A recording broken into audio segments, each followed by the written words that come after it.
Hello everyone, welcome back. Hope you're all well. In today's video, we're going to fix this PlayStation 4 Slim, which has got a no power issue. For your Xbox and PlayStation repairs, visit consoletherapy.com.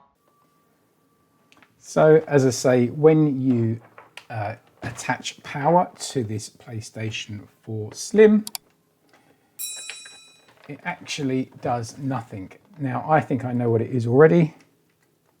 If you push the button, it does nothing, right? Now, actually, that button's not clicking. So I believe the issue will be a broken power button. But let's take it apart and see what is going on. So what we'll do first of all is we will remove the hard drive cover. So just slide that to one side and off that pops. It is quite dirty, this PS5 Slim, so we will give it a good clean after as well. And then what we need to do is remove this screw.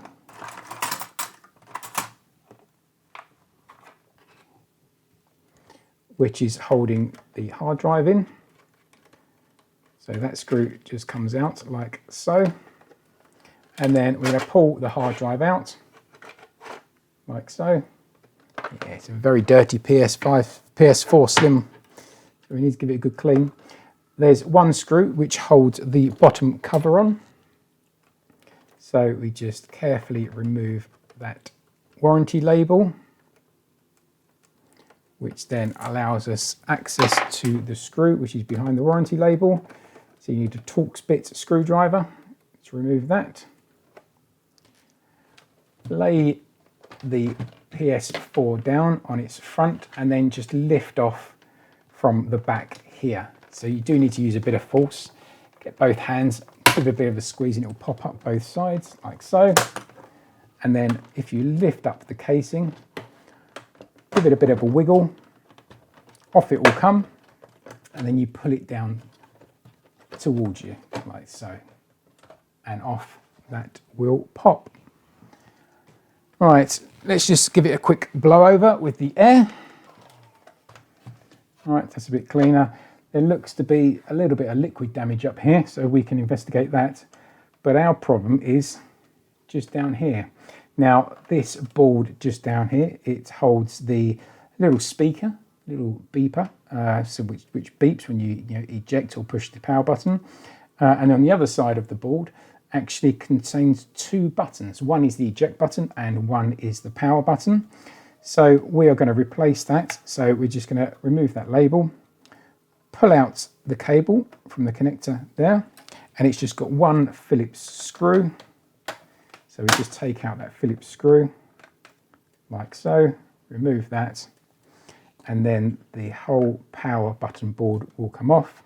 On this little PCB, as I say, you've got a speaker one side, and on the other side you've got the two buttons, right? So one is the eject button, which is clicking, and on the other side you have a power button, which is not clicking when I push it. I know you can't really see that on camera, but that's not clicking at all, it's not doing anything, whereas the eject button is. So the eject button is that side, and then the power button is that side. So what we're going to do is just literally swap this board, right? So I've got a spare.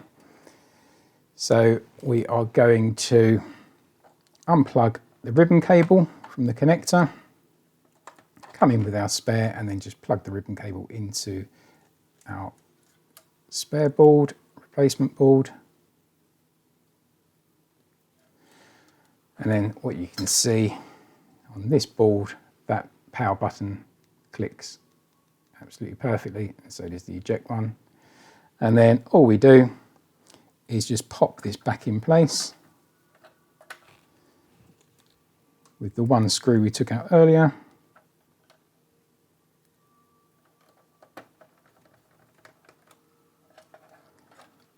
Run our ribbon cable along, and then connect the ribbon cable back up to the motherboard, and then pop our cover back on again. So when you put the cover back on, it's the reverse, so start at the front lay it down like so, hook it over the front, and then click it down into place. Pop back in our screw, the one which is under the warranty label, like so. Bring back in our hard drive, slide that in from the side, push that all the way home, put the screw back in,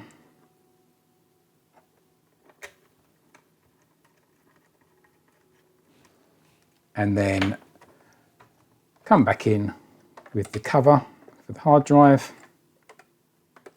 line that up, and then push it to the left, like so. That just pops into place. Obviously, I'm going to give this console a good clean up. And then when we come back in with the power now,